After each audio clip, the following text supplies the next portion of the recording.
ఇలాంటి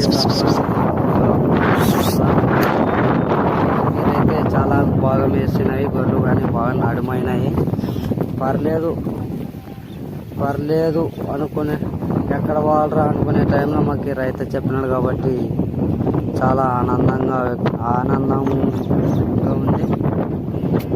గడ్డి, కొత్తిమీర అన్ని రకాలైతే మేపినాము. గొర్రెలు అక్కడిక్కడ వదులుకున్నాము.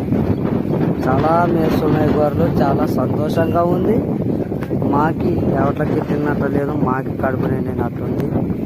ఎందుకంటే పొద్దు పొడిచి పొద్దు మునిగేంత వరకు అవట్ల మీదే మాకు చెప్తా. ఎందుకంటే ఎవరిని ఎలా మేపుకున్నారా దేవుడా, ఎప్పుడైతే నడుమేతావు అని తపనతో ఉంటాం మేము. ఆ తపనాన్ని చూడలేక భగవంతుడు ఈరోజు అయితే మాకు కొత్తిమీర మేపే అవకాశాలు ఇచ్చినాడు. కొత్తిమీర పక్కన బీడు ఉండే, ఆ బీట్లకు కానీ ఇప్పుడు పోయే అవకాశాలు అయితే చాలా ఉన్నాయి. చూడండి ఫ్రెండ్స్, ఇక్కడ గడ్డికి అయితే పంపినాము.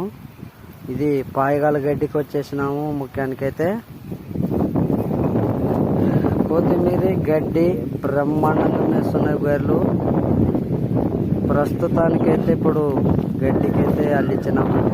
గడ్డి కానీ ఇక్కడ చాలా చాలా చాలా బాగుంది. గడ్డి ఈ రూపముల గడ్డి చాలా బాగుంది. గొర్రెలు కానీ ఎలా మేస్తున్నామో చూడండి. ఒకరికి తరుచుకున్నారు గొర్రె. గడ్డి కానీ మేత అంటుతుంది గొర్రెలకి. ఇంతవరకు బాగుంది. ఎవరి గొర్రెలు తిప్పి మేపుకున్నాము. వారైతే చెప్పిందని మరి ఇప్పుడైతే కలపన్నాయి గొర్రెమండ. వర్షం పడేది పడుతుంది, కానీ పడితే బాగుండు. ఎందుకంటే గడ్లన్నా బాగుపడతాయి. ప్రతి ఒక్కరూ నా వీడియో పూర్తి వరకు చూసి లైక్ చేసి షేర్ చేయండి ఫ్రెండ్స్. ఎందుకంటే ఇలాంటి వీడియోలు మీ ముందుకి ఎన్నో తేవాలనుకుంటున్నాను. కాకపోతే మన వీడియోలకి వ్యూస్ రావడం అందువలన చేయలేకపోతున్నాను.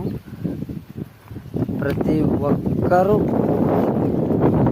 వీడియో చూసి లైక్ చేయండి ఫ్రెండ్స్. మీకు బంధువులు ఉంటే వాళ్ళకి షేర్ చేయండి. వాళ్ళు కానీ ఇలా యూట్యూబ్లో చేయాలని మనస్ఫూర్తితో కోరుకుంటూ ఇట్లు మీ చిన్న.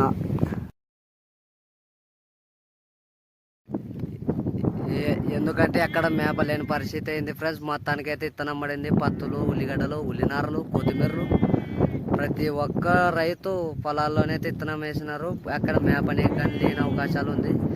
ఇక్కడైతే చెర్లేకైతే